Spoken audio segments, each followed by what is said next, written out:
지금부터 세션 1 시작하겠습니다. We will now begin session 1.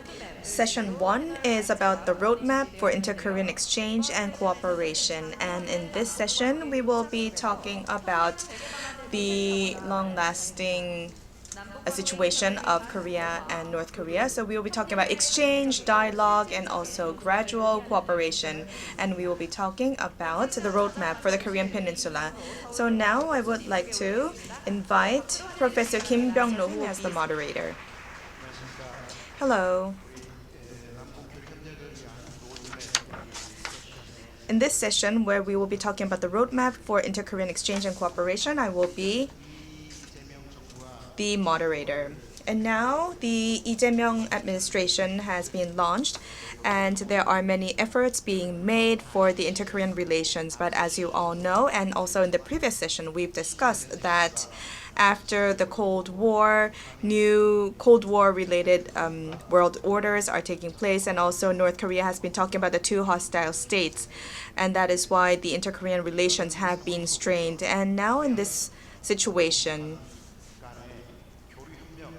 when it comes to exchange and cooperation between the two Koreas, whether communication and dialogue can really happen, and we should talk about that roadmap. So it's a bit of a difficult session right now. So I wonder whether we can gather wisdom about the roadmap for inter-Korean relationship and cooperation and dialogue. So before coming here, I asked the AI actually, so what is the roadmap for inter-Korean exchange and cooperation? And AI gave me a very nice report actually.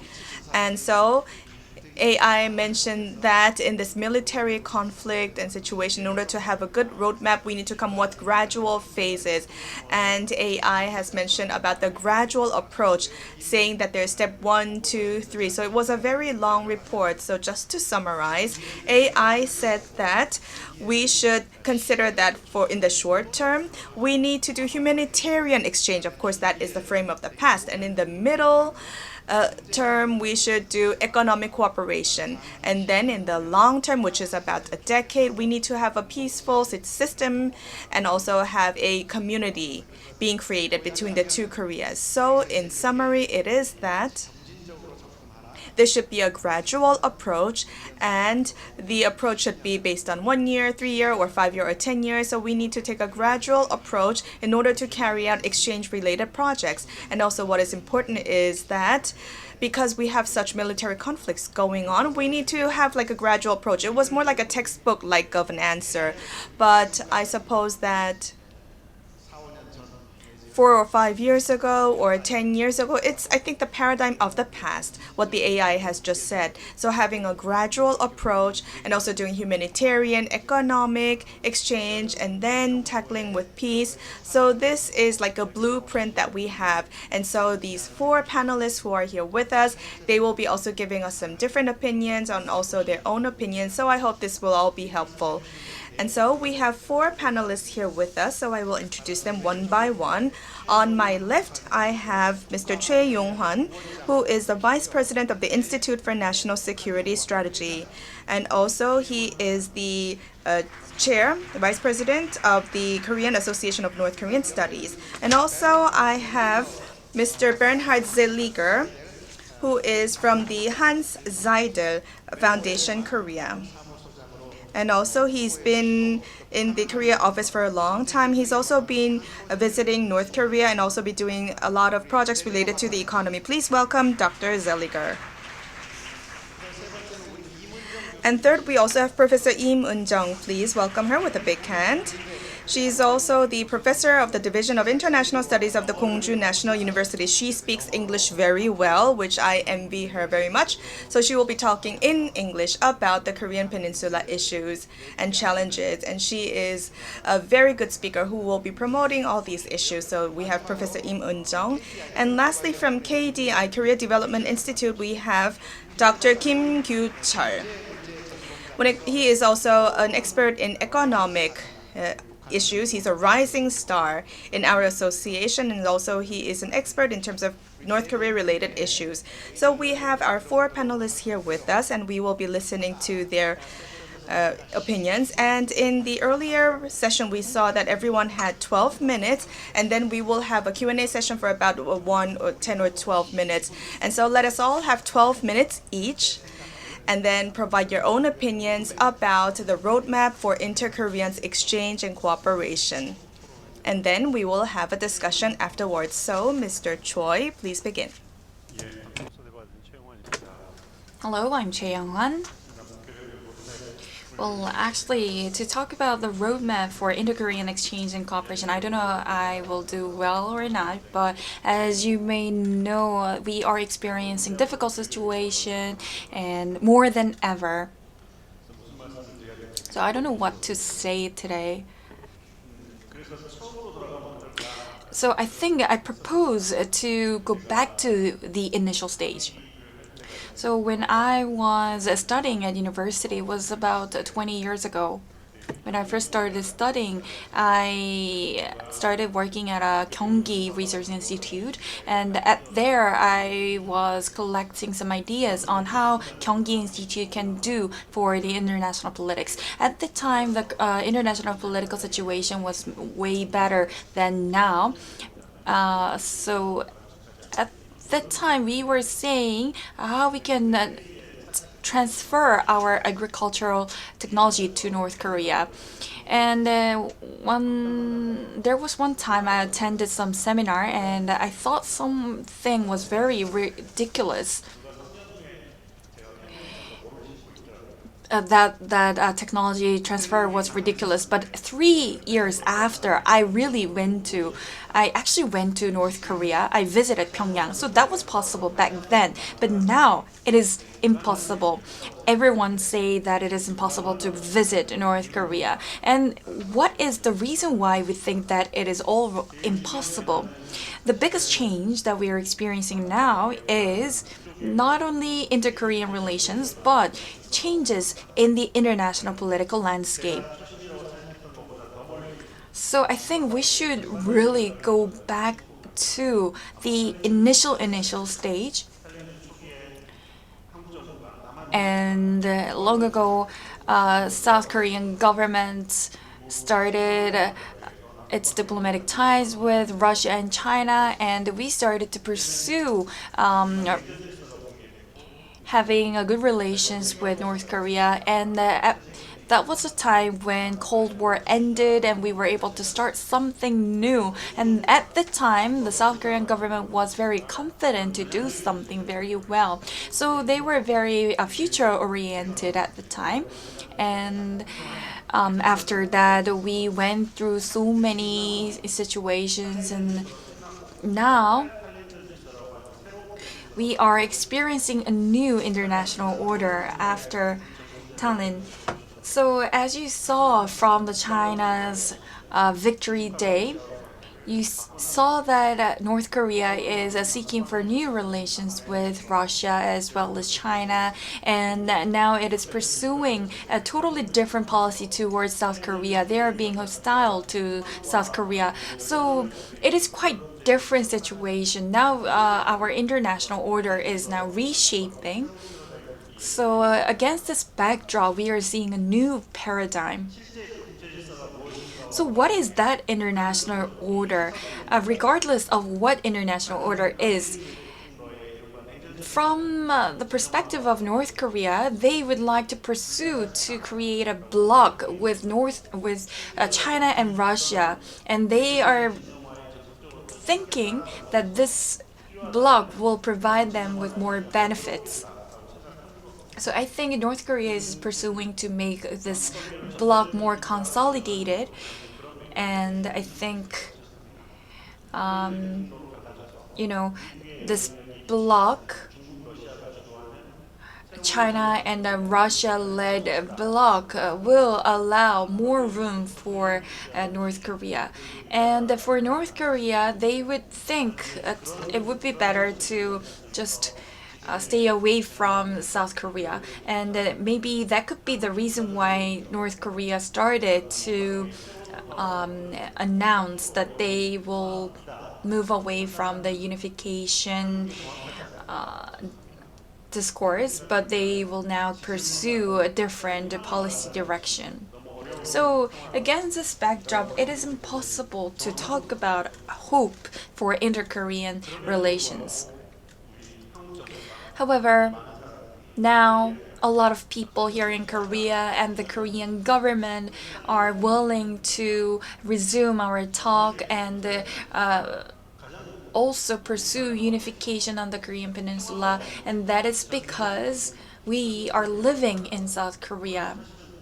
Well, we are not having any military conflicts at the moment. We are not having a war, but it is necessary to bring peace on the Korean Peninsula. And I would say that it would be our fate to bring peace on the Korean Peninsula. Another thing that I would like to mention today is we are highly dependent on other country in terms of economy and trade.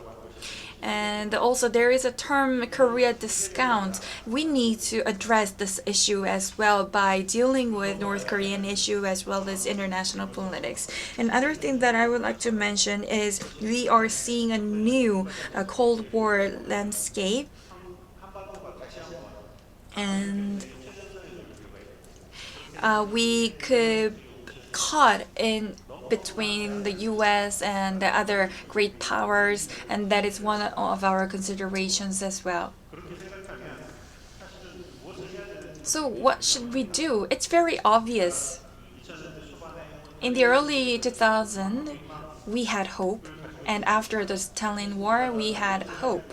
We don't have to be as hopeful as that time, but at least we should start approaching the current situation with to improve the current situation.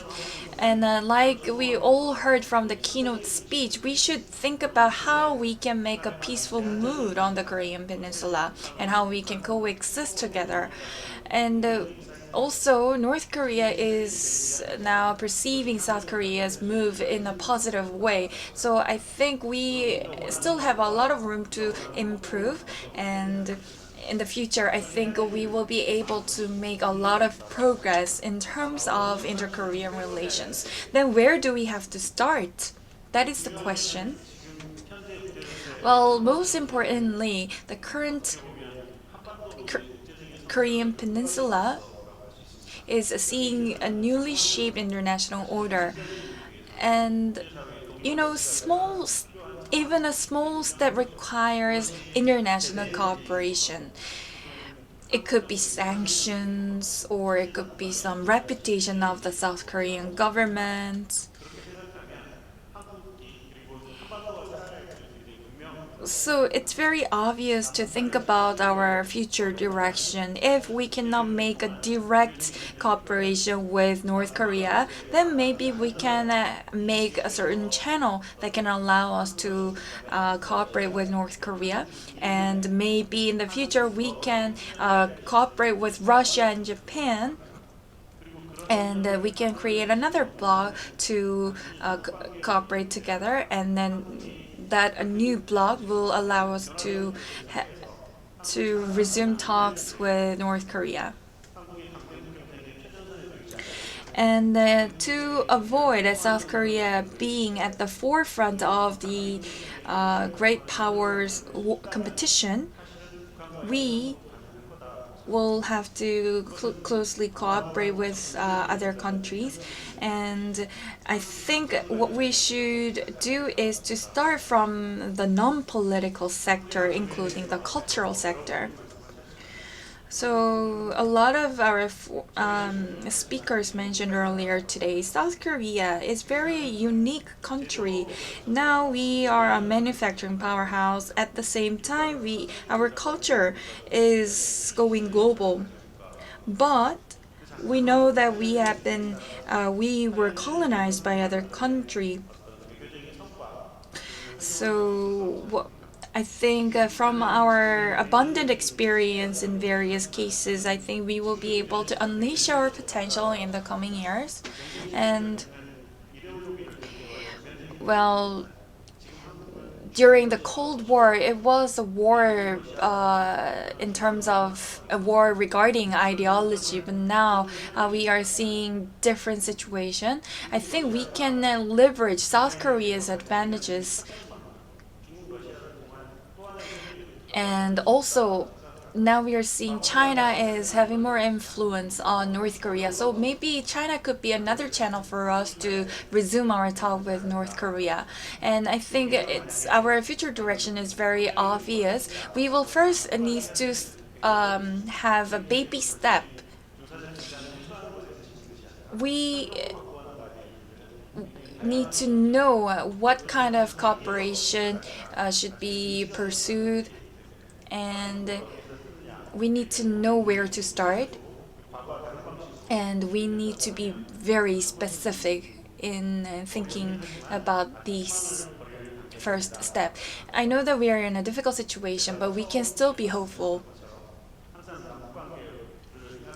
And what I come across when I think of inter-Korean relation is that it's very difficult situation, but I think we will be able to make progress in the future. Thank you. Thank you very much. So 35 years ago, we had a better situation, but now we are facing difficult situation at the moment. And so he shared his opinion on how we can improve the current situation, and he shared some kind of a roadmap. And the first step he mentioned was to mitigate the hostility. And that was his point. And to reduce that hostility, maybe we can start from the non-political sector, such as cultural part, and also get support from the civil society or public or the public. And compared to past, our relation with China and Russia is changing as well. So considering all of these, we will have to tackle the current situation, and if we can leverage various advantages and think about the current situation, then I think we can create a virtuous cycle. Thank you, and now let us move on to the next speaker.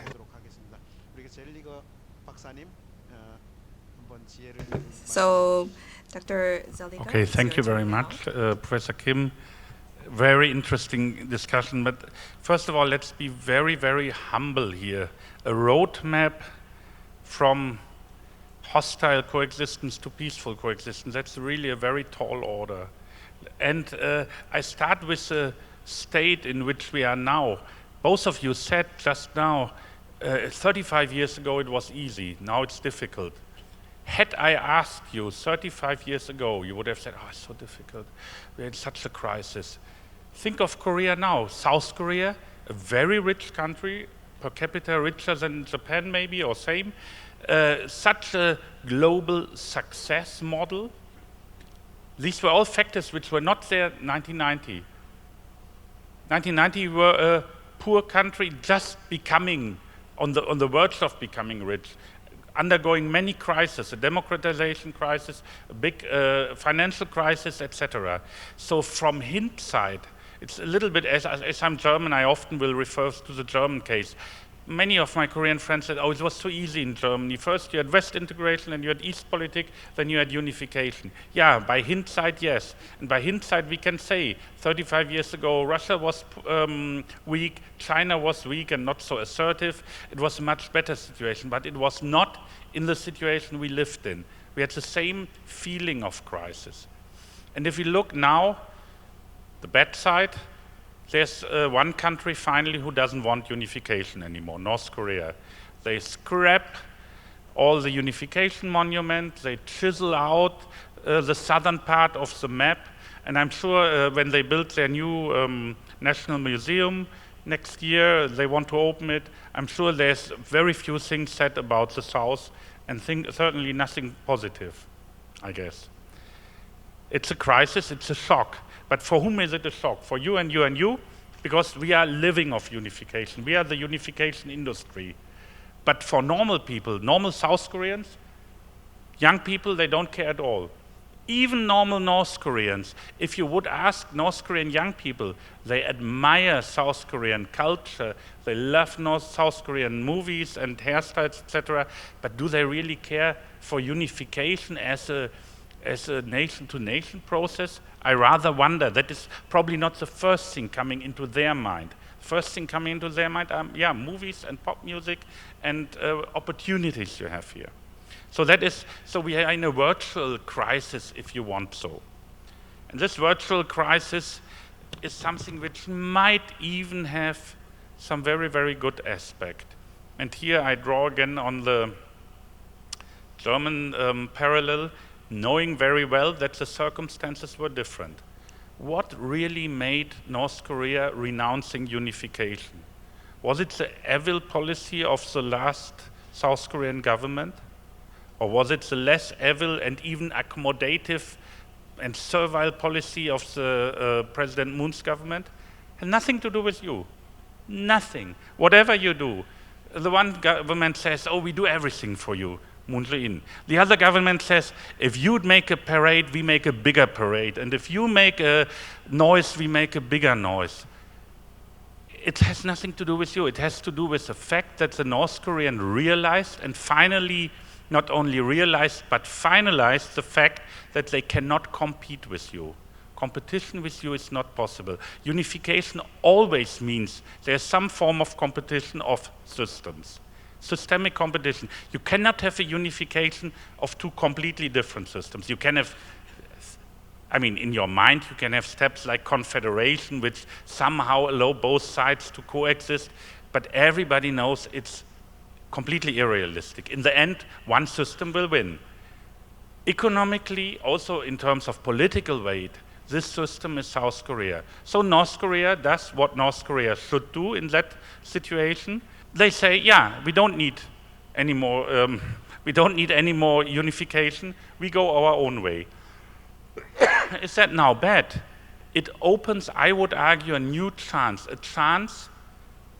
We might call it peaceful coexistence, like in Europe in the 1970s, a chance to cooperate in a way where it's not necessary to outcompete the other one. That's the first point. Second point, does North Korea want to cooperate in such a way? No. North Korea has everything they want, thanks to Russia. And I don't mean that now in any way, in a mean way. It is simply true. In the moment, North Korea has what it wants. I have a friend in Europe, many of you know him, who went to a North Korean embassy somewhere and said, what can we offer you so that you would restart dialogue with us? And the answer of the North Korean diplomat was nothing. We don't need anything from you. What do they need from us? What didn't they need from you? Every month, a Russian minister visits Pyongyang these days, a disaster minister, and 3 times I think the resource and environment minister. I feel very close to that because we had environmental projects in North Korea and still work with them on that. Many other things. Many other ministers. Why do they come to North Korea? Because North Korea is a beautiful country, and also I suspect that, sorry to the Russians being here, because there are not many places in the world where these ministers can easily travel today. For the moment, it's beneficial for both sides. Russia gets the military aid they want, and they have an ally there, but for the long term, once the war in Ukraine is over, and over I mean not solved, the war in Ukraine is a Korean War 2.0 because it will end in a way which nobody is happy about. The Russians will not get everything they want, and the Ukrainians also not, so we will have an uneasy border there. But let's think there is an armistice, the fighting is over.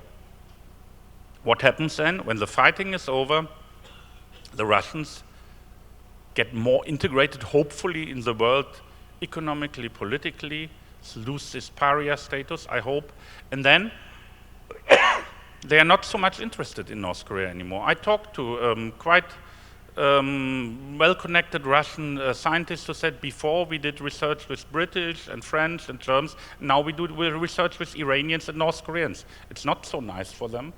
So they will lower the importance of North Korea, and that means the North Koreans will think, okay, Russia is not our only basket we put our eggs in, and China, but we have to find others. And then there's a chance for renewed cooperation. So I think the international situation plays an important role for that and getting the peace in Ukraine. And before that, I don't see any reasonable progress neither in inter-Korean relations nor in Korean-American relations. There might be first steps before, but I really think it depends on that. And you have to be patient enough for that. So what can you do then? I think there are some steps you did. The best one was, for example, to stop the noise at the border. Not because I'm against the broadcasting. The South Korean broadcastings were very modest compared to the North Korean screeching noises, but because it didn't have any effect, had only a negative effect on your own population and no positive effect neither on the North Koreans nor on you. So you can do some other steps. I say that in every conference, so it doesn't help, I fear.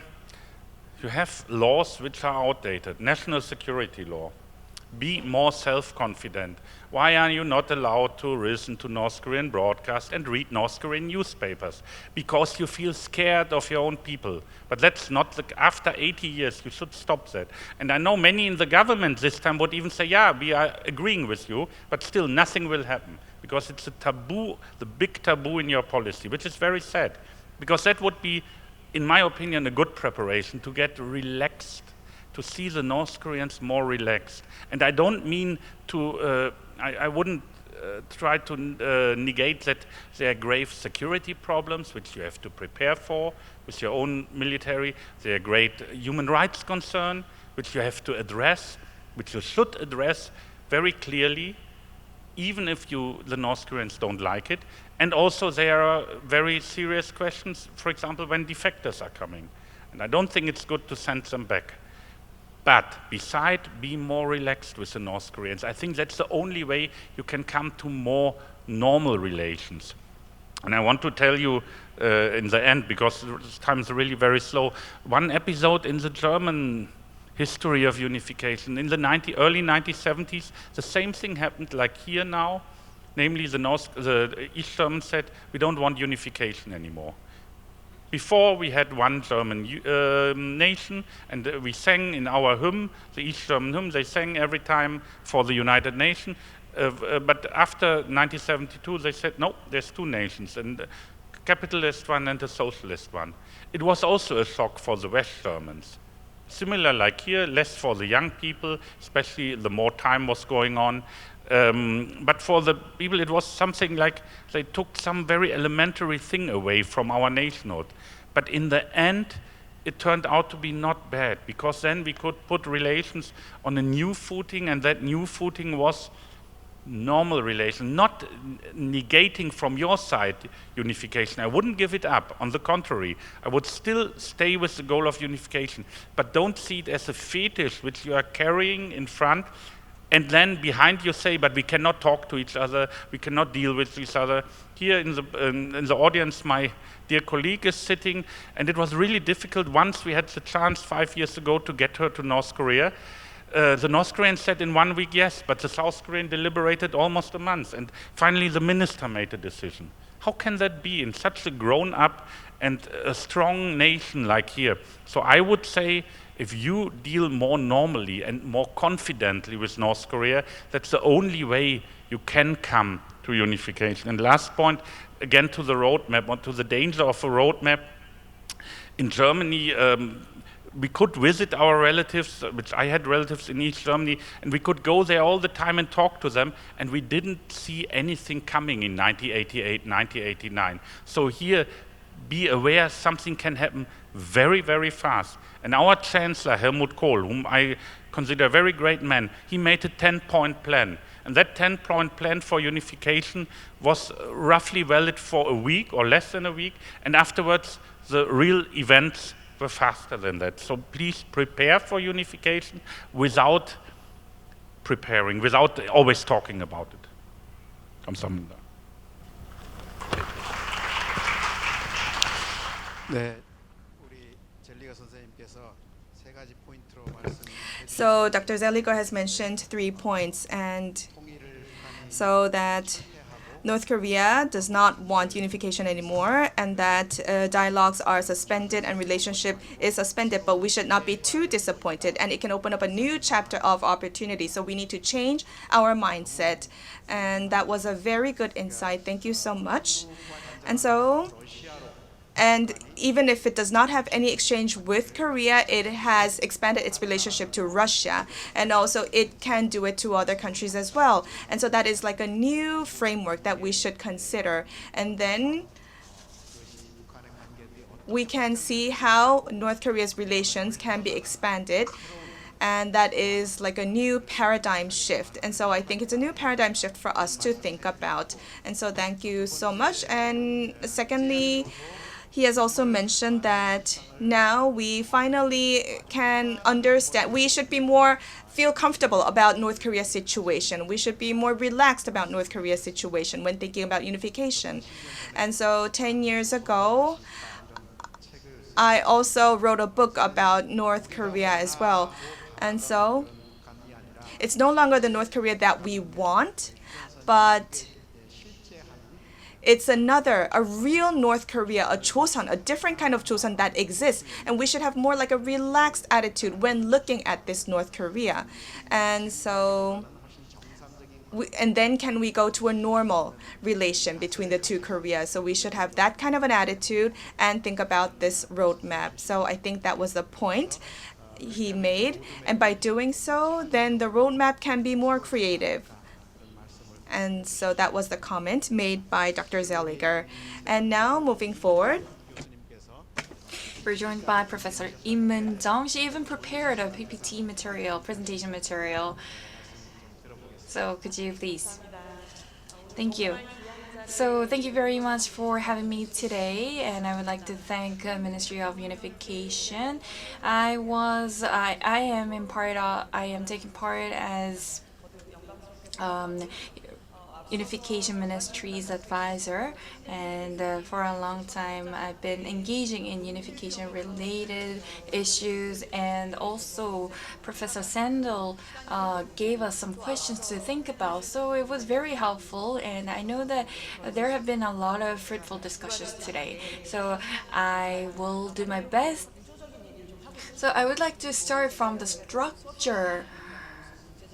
So because this is not a lecture, so I don't want to explain the theory of international politics, but in the previous plenary session, a lot of speakers mentioned about the triangles, Dittmer's strategic triangle, and I'm studying this same strategic triangle for a long time.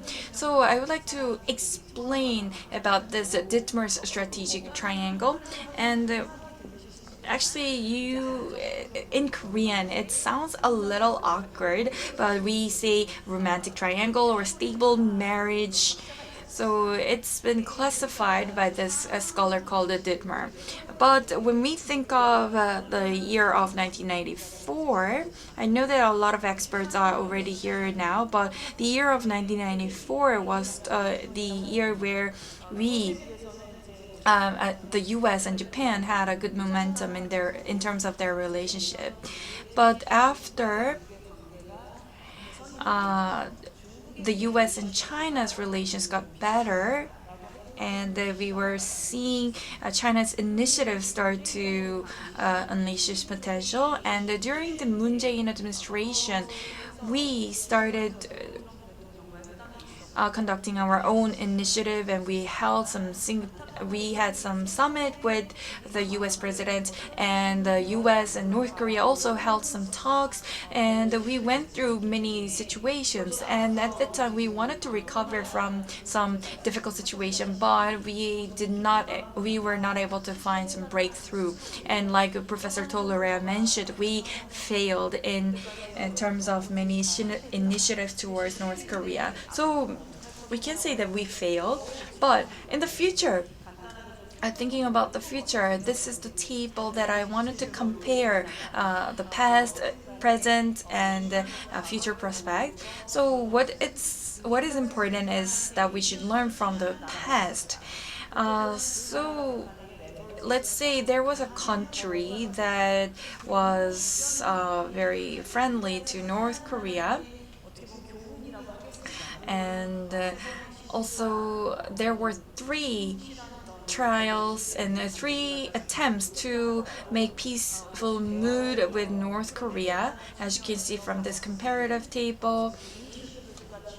So actually there should not be veto. No players should do a veto, or also we should have a common consensus in order to improve the situation. But the thing is, the structure is now changing.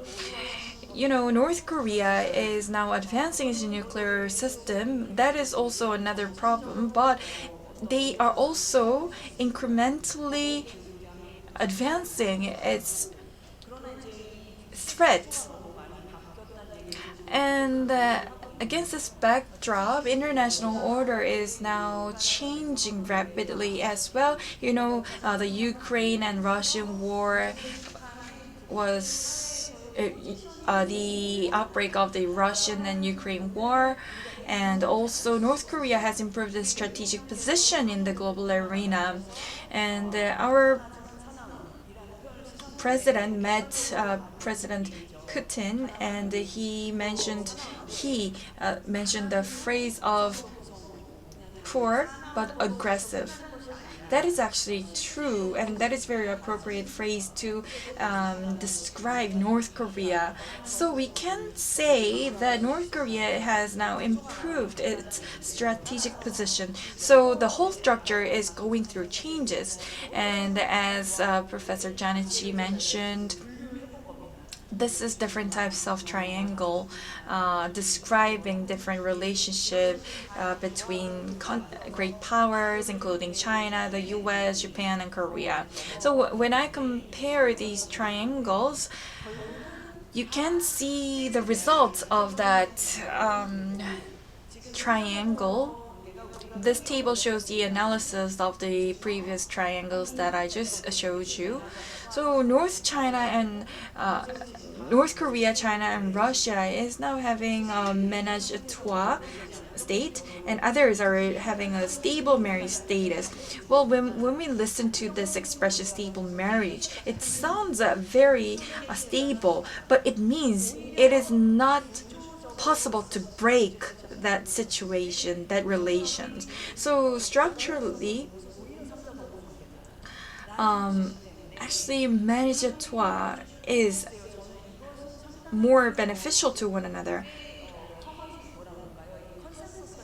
Well, you know, South Korea, Japan, and US has one consensus. We have a certain the same goal that we pursue together. So there is no reason for us to break this relationship.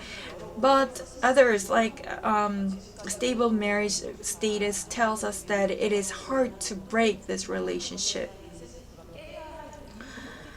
I'm an expert in international politics, so I know that we don't really have to break our relations with Japan and the US. But now North Korea, China, and Russia, their status is ménage à trois.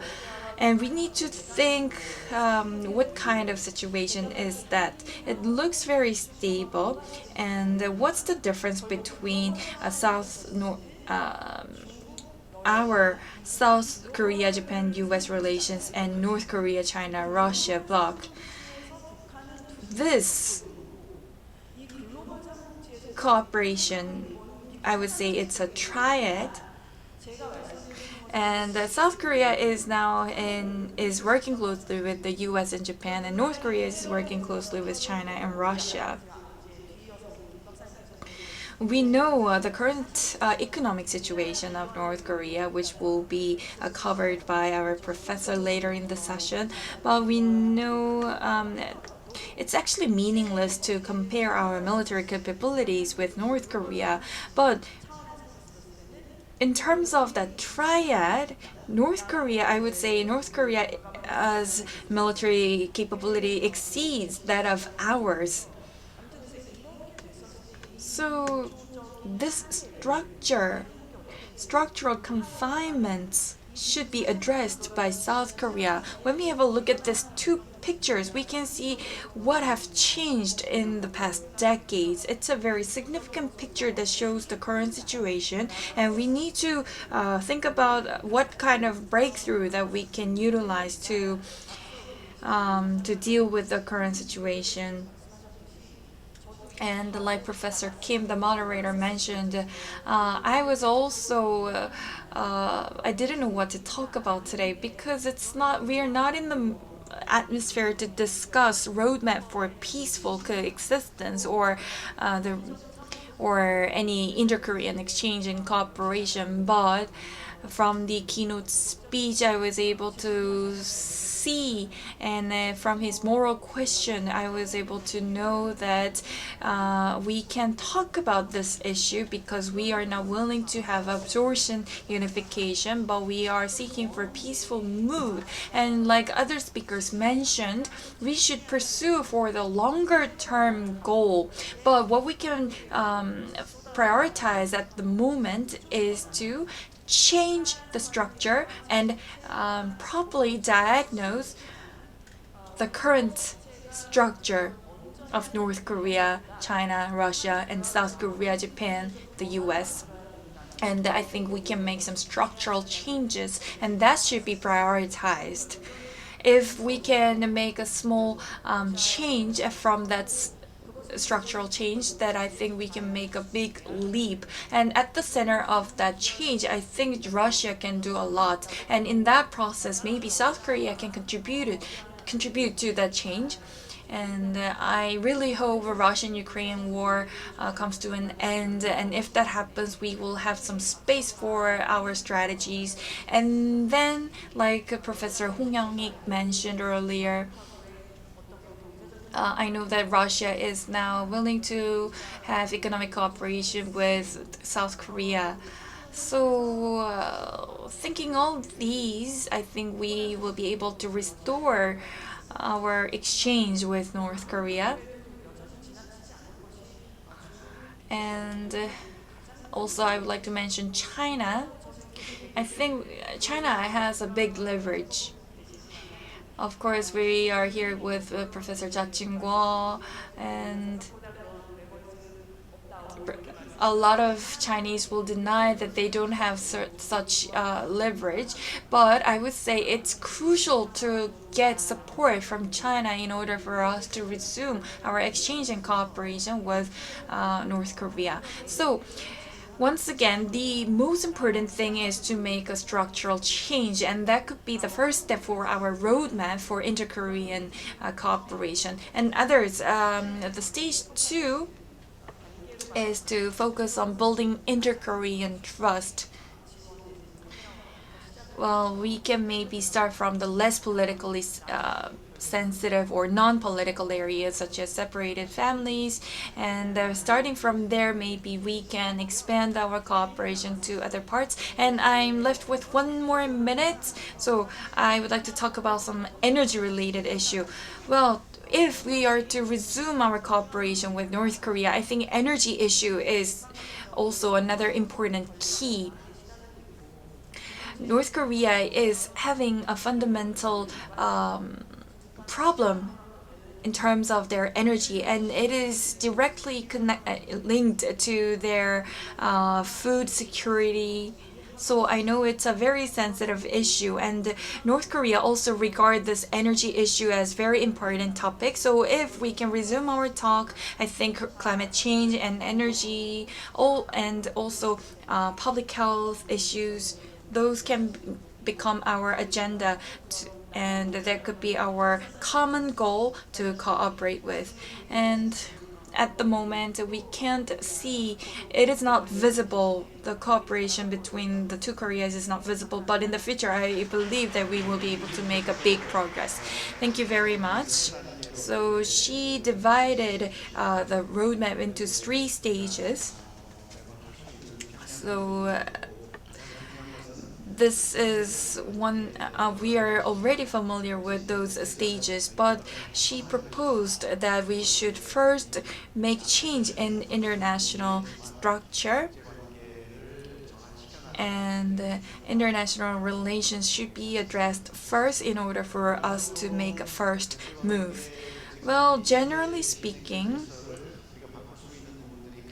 there are not much ways for us, South Korea alone, can do to change this international order. But also, President Lee also mentioned about this because North Korea is showing very strong willingness to stay away from South Korea. So I really hope President Trump can support us in improving our two Korea's relations, and he can be a leader. He could lead us in resuming talk, and a lot of Koreans are hoping for this peaceful mood, and this will only happen after when Russian-Ukrainian war comes to an end. So I asked my question to other professor from Russia, and he answered that it is unlikely to be ended. The war, Ukraine war, is unlikely to be ended by the end of this year. So, depending on the international political situation, including the war and other competition, we will have different outcome. And but what Professor Lim is emphasizing is that is not the case. Maybe we can leverage China, and by working closely with China, maybe we can make our policy direction towards working closely with China and North Korea at the same time, and we can improve inter-Korean relations by seeking other breakthroughs. Thank you very much once again. Now, lastly, Dr. Kim will be presenting his views. Hello, good afternoon. I am from KDI. I am someone who is doing research on the North Korean economy. So earlier, the panelists also said that after receiving the subject, it was a bit difficult. I mean, people who do economics, they don't like to talk about future or outlook, or when people ask, what should we do for the future? It's a very difficult question for us to answer, because rather than analyzing the North Korean economy, but talking about how we can resume inter-Korean relations, give me an answer. If people request these things, then I think it's a difficult question to answer. And so while doing the preparation for this session, I thought that in order for not to be repeating the same words, I did prepare a little script. So I will try to read what I have written. And so the subject of my presentation is reframing the paradigm of inter-Korean economic relations.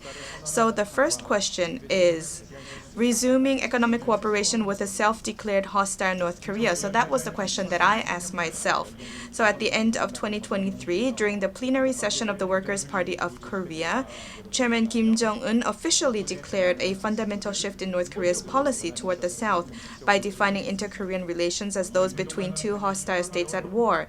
This marked a clear departure from the long-lasting discourse of a national community that North Korea had previously advocated, underscoring Pyongyang's intent to regard the North and the South as separate states and mutually antagonistic entities. And Kim Yo-jong, the Vice Department Director of the party's Central Committee and Kim Jong-un's closest family, reinforced this stance in a series of statements, stressing that North Korea no longer pursues national reunification and that the pragmatic path forward is for the two Koreas to coexist like unrelated neighbors.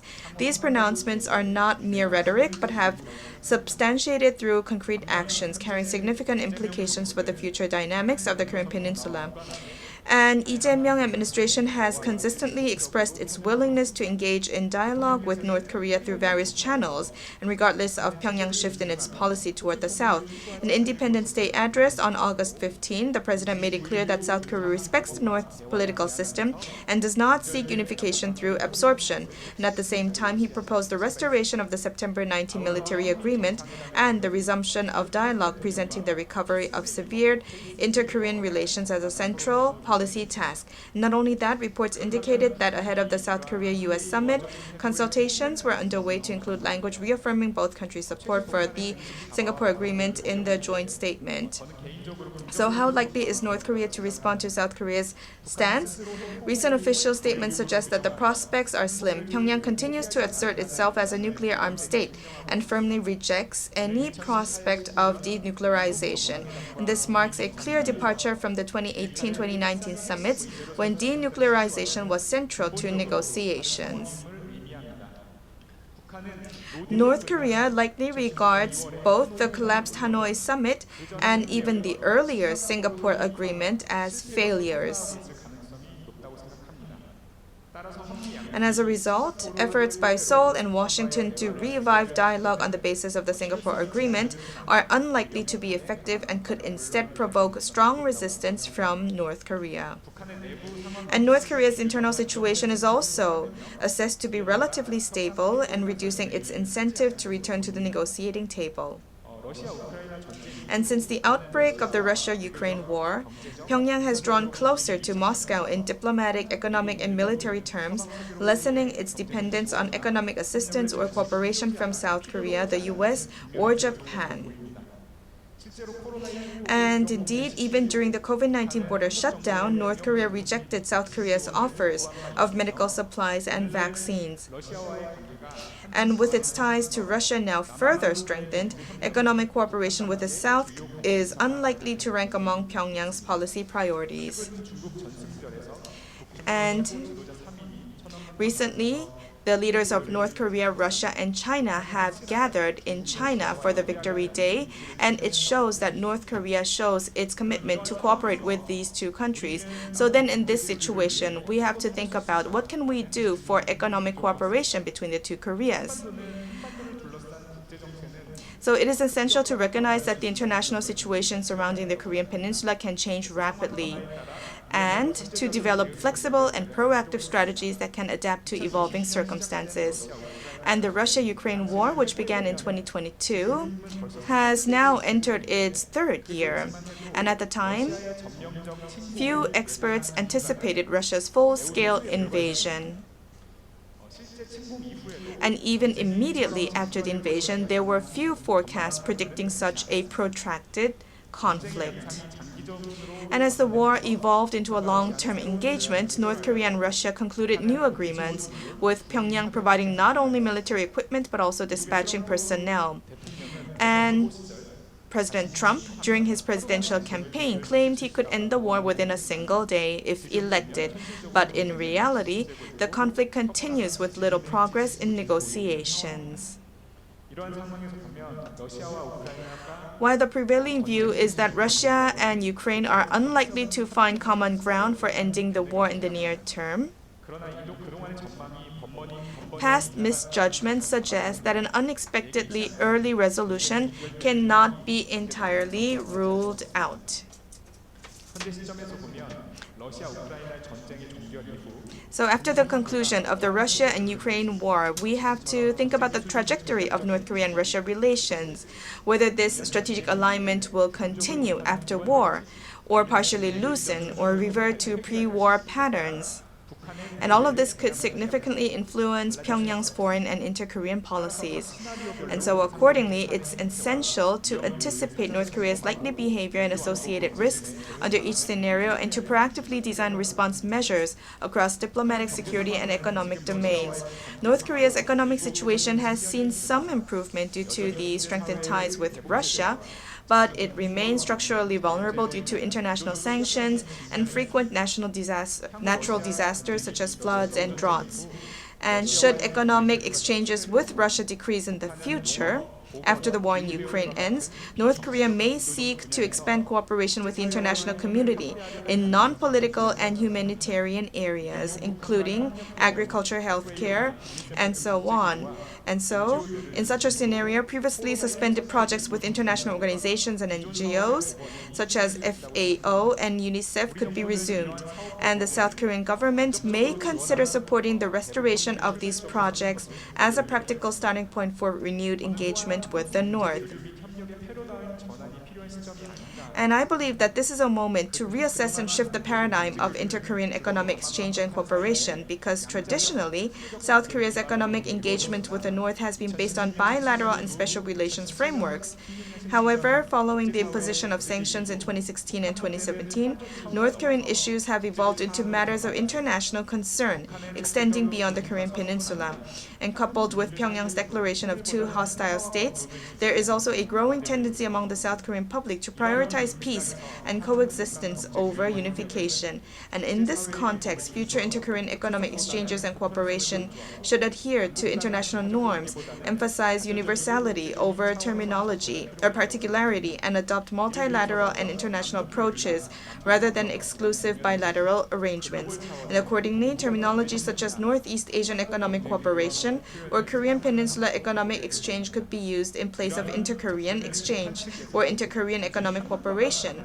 And such a framing is expected to be more acceptable to North Korea as it implies engagement beyond solely South Korea. So in summary, first, depending on the war in Ukraine, the inter-Korean exchange or any behaviors or patterns can be assessed, and then we can come up with the following measures. And also, the economic cooperation shall be expanded to, let's say, climate-related or agriculture-related cooperation, and then we should also be able to expand this cooperation to NGOs as well or other institutions. And thirdly, this should all be designed within the multilateral framework, and we need to carry out all these activities within the framework of sanctions. And also, it should not be a single effort of South Korea, but the international community should do co-investment and also provide humanitarian support. And so we need to develop a multilateral model. Thank you. So that was reframing the paradigm of inter-Korean economic relations, provided by Dr. Kim. Yes, we should be cautious, but in order to bring North Korea back to the negotiating table, we should expand the level of cooperation to the participation of the international community. So we need to expand this framework so that we can change the economic relations framework between the two Koreas. And so we have our four panelists here with us who have talked about the inter-Korean roadmap and cooperation roadmap. And so, as we have said earlier, when it comes to international orders and inter-Korean relations that are strained, it is difficult to provide a roadmap at this stage. But nevertheless, as also Dr. Zaligar has mentioned, that we can find a new chapter in this situation, and that is why we need to have a new design. So let us be imaginatory, and we need to gather our wisdom, because this is important for us to prepare for the future situation. So I hope we can gather our wisdom. And so in that regard, we don't really have that much time actually. And we only have about 19 minutes left. And so I don't think every speaker can speak twice, but I will be giving you two questions. And so maybe you can provide just one answer for those two questions. So the first is, so AI has suggested like a first stage, second stage, third stage. So we can talk about all those things, but we don't have to talk about that right now. So now, how can we initiate all of this? Let's think about that. And so then, in terms of international relations or non-political context, you have provided a lot of ideas from your side. So then, how can we initiate that roadmap, and when should the time point be? Because right now we can't really do anything. And so I've also said earlier that, for instance, so when is that time point? Let's say by this end of the year, we cannot do anything. So what is your time point? What do you think we can initiate that roadmap? So in the Lee Jae-myung administration, so after, let's say, 1.5 years of the launch of the new administration, maybe you can tell us the timeline and how we can solve the situation, your prediction, your idea, if you could suggest any of those. And secondly, I've been thinking about this for a long time, and Dr. Kim has also mentioned, everybody has just mentioned, which is So we focused too much on inter-Korean exchange in the past, but now we should expand that scope of inter-Korean exchange. So we need to shift our paradigm, or how should I say it? We need to expand our international network and find new ways, find a new roadmap for the inter-Korean exchange. And so at Seoul University Unification Research Center, we have been thinking about those ideas since 15 years ago. So we have been talking about the internationalization of North Korea, or the unification of the two Koreas and the regional unification. These will be done together. So we've been providing some alternatives to this situation. So in other words,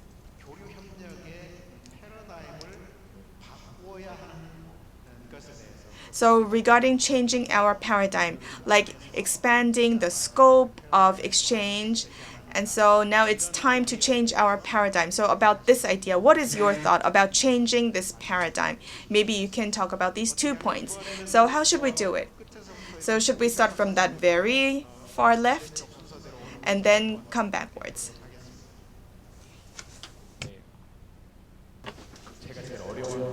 Well, that's the most difficult question, I would say. So where should we initiate and when is the timing was the question. Well, I'll be very straightforward. Right now, I believe it is time for the preparation to get ready for the next step.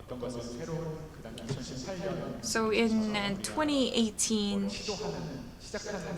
we attempted a lot of things, but it's now a different situation. Now we are seeing new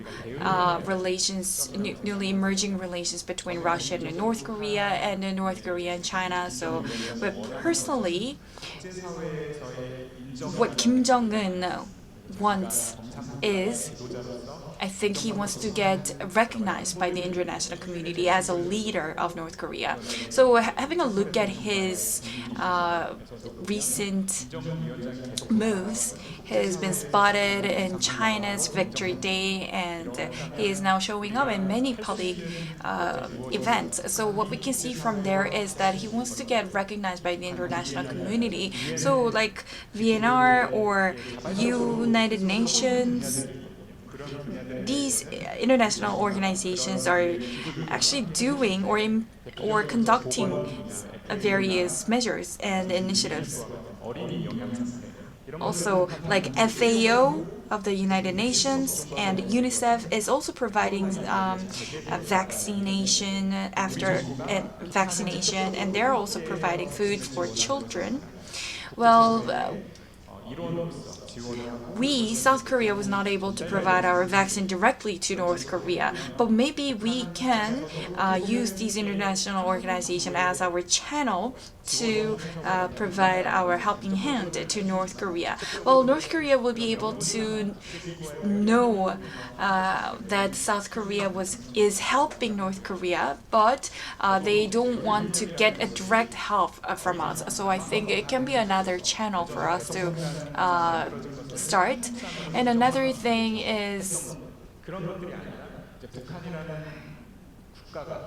North Korea would like to make their indigenous products for their own market. So what they would like to do is they would like to have their own manufacturing sector, and I think we need to accept them and recognize them. All right, and so like the United Nations support and FAO's support, North Korea, I think it is crucial for us to now take a look at what kind of international organizations' help is being provided to North Korea. And well, of course there are some policies to impose sanctions and to suppress North Korea. But what we need to do now is to see how can we help North Korea and how we can fulfill their kind of demand by working closely with international organizations. And for that, I think we need to conduct some survey. And like Professor Kim mentioned, in the part where we can cooperate together, maybe we can work together. And I think we will be, by doing so, we will be able to find the area where we can work closely together. Maybe the timing will be 1 or 2 years from now. And that was the point. And Professor Lim? Those are very two difficult questions. So in terms of timeline, well, we always say that we're not fortune tellers, so that's why we cannot really do any predictions. So that's what we always say. But I would like to say that it depends a lot on the war of Ukraine and Russia. It depends on when it will end. But of course, we know that we don't know how it will unfold. And many of you are from Europe. There are many from the European embassies. And myself, well, since the war, I think I've been visiting a lot of those Western European countries. Next week, I'm visiting Berlin. And so, yes, Europe and Korea, we are having a lot of dialogue. We have to do a lot of thoughts together. And it's not because we consider Russia as like a hostile state, but also, there are many things that we need to contemplate. There's a lot of dilemma going on, and especially this war in Ukraine is so complex because I was someone who said that there will be a war, and I said that it might last about 3 years, but actually it's even taking longer than that. And so it's not really like a bright future that we're seeing. It's very much of a fight between authoritarian, let's say, it's not like not only a military kind of a battle, but it is more about the existence of two countries. It's about the fight of the identity of two countries, about the ideologies. And so even if a third party wants to help, it's not easy. And of course, I'm not someone who's an expert of that region, but that's my personal view. And so what we can do at this point is to have a lot of dialogue with many countries as possible. Let us know what our stance is, what our position is. And also, it's important that we have many countries who reach consensus with us, even if it's not only Europe, but also from other regions as well. And so you've also, about your question, the timeline, I don't know when, but I would say that this really depends on when the war in Ukraine will end. And also in terms of inter-Korean exchange, well, I think, as also Professor Kim has mentioned, we need to actively utilize the international organizations, or we should have like a multilateral cooperative system. We had also a professor from Singapore I had lunch with earlier, and there are still countries that still can have dialogue with North Korea. And so we should be talking with those countries, share our concerns, so that we can have a structure where we can feel comfortable about North Korea and do that kind of a cooperation. We should make that kind of a preparation. And to just make my last comment, so we shouldn't be just saying, okay, we cannot do much right now. But as I said, we have to do a lot of multilateral diplomacy, and we need to do a lot of these public discourses. Thank you. And also, Professor Lim has mentioned about the conclusion of the war in Ukraine and anticipation about that, and that the U.S. can also actively have any dialogue. Depending on that, U.S. could also have a dialogue with North Korea and intervene in the inter-Korean relations. And so we have to do something right now. There are things that can be done within Korea, so we need to find those things. Thank you so much, Professor Lim. Okay, I think thinking about what we can do immediately often suffers from two misperceptions here. And the first is the South Koreans often see the North Koreans as South Koreans, so they think, what can we offer them or what can we ask them, given our desires, our policy priorities, etc. And the other one, even worse, what can we offer the normal people of North Korea? What can we do? And that often comes to some quite plumb buying them, the $3,000 income per capita. We offer you all that. That's not what North Korea wants. We have to offer them something what the leadership in North Korea wants. And there are things, for example, if you think of education, science and technology is an absolute priority. And as you said, you cannot offer them direct education funds or scholarships or whatever, but you can do it through third partners. Or sanctions relief. Sanctions relief is a point they want, though it might also be too early to talk about that, depending on the other wars going on. But sanctions which become smarter, let's say snapback sanctions, where you say, we give you sanctions relief now in advance, but with some mechanism where we can put them back, because then we might get some of these things through this difficult Security Council. Or a clean banking channel. That's a very big problem, as well for North Korean embassies, which cannot get bank accounts opened in Europe, for example, as also for international organizations going to North Korea, which have to bring all their money in cash. That's another point where we can get. And what you can do, it's very much like what you said, a multilateral dialogue, let's say a stakeholder dialogue, but not organized by South Korea. This is very nice, but that's not a good place for that. Let's say go to a UN organization, UNDP, World Food Program or so, and say they can organize, because all the UN organizations haven't come back to North Korea, and most of the European embassies and many of the other embassies or stakeholders haven't come back. So all these were things which can be done now.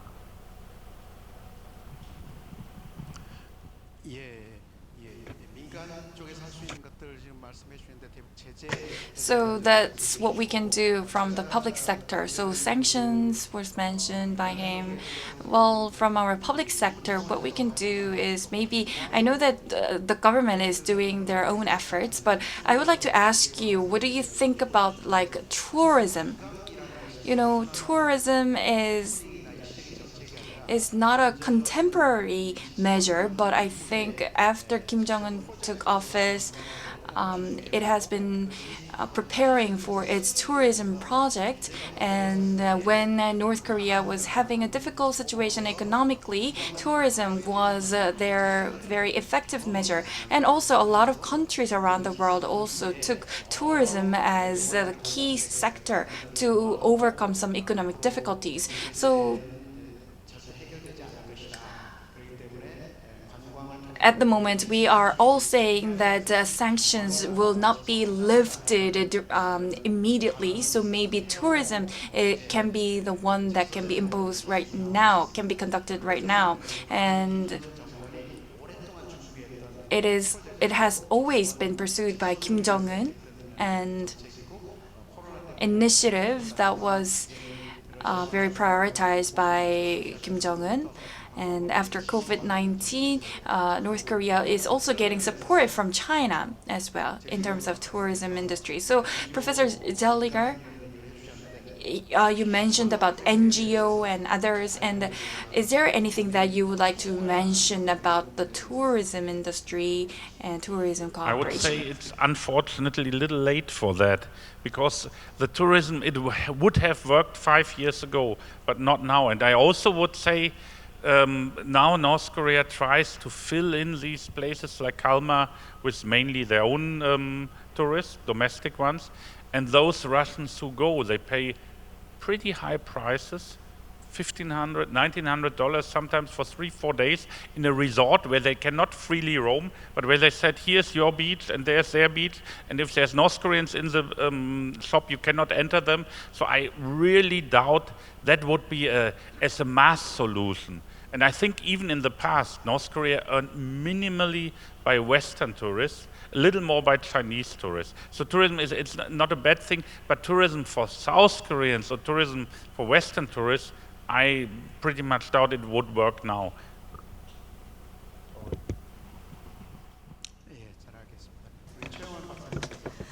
And Dr. Choi?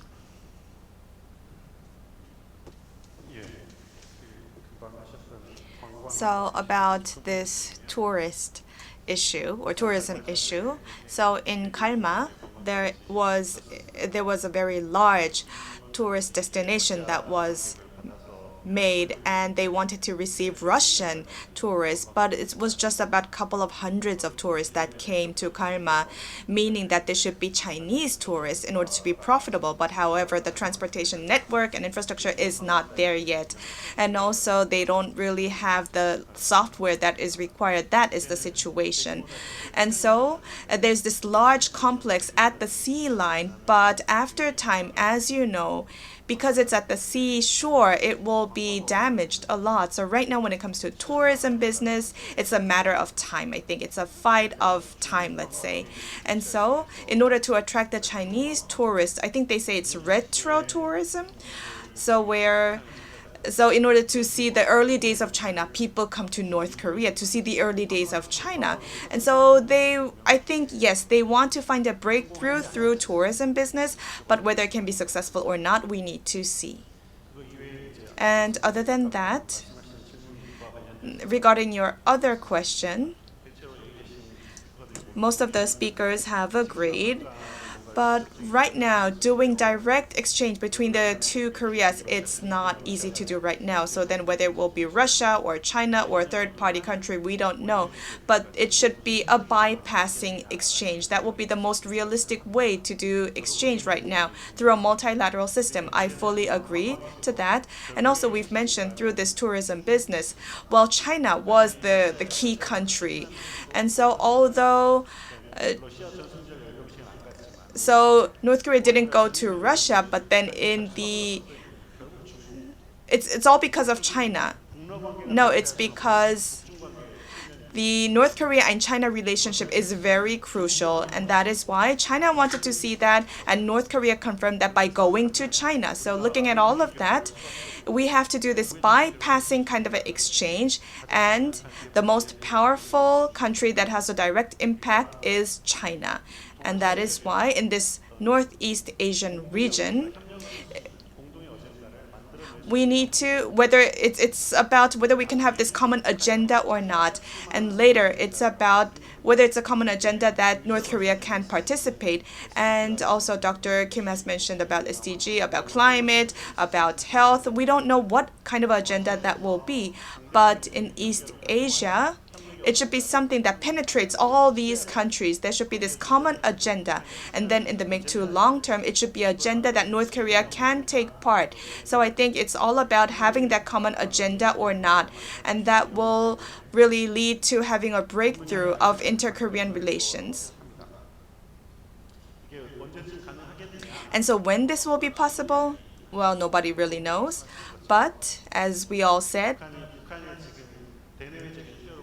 when we look at, so in October, there will be an important event in North Korea, and then there's another plenary session soon in North Korea, and North Korea focuses a lot on China and Russia these days. And so first, the war in Ukraine has to end, and also then thinking from the North Koreans' side, well, probably Kim Jong-un would want to have an opportunity with Trump, because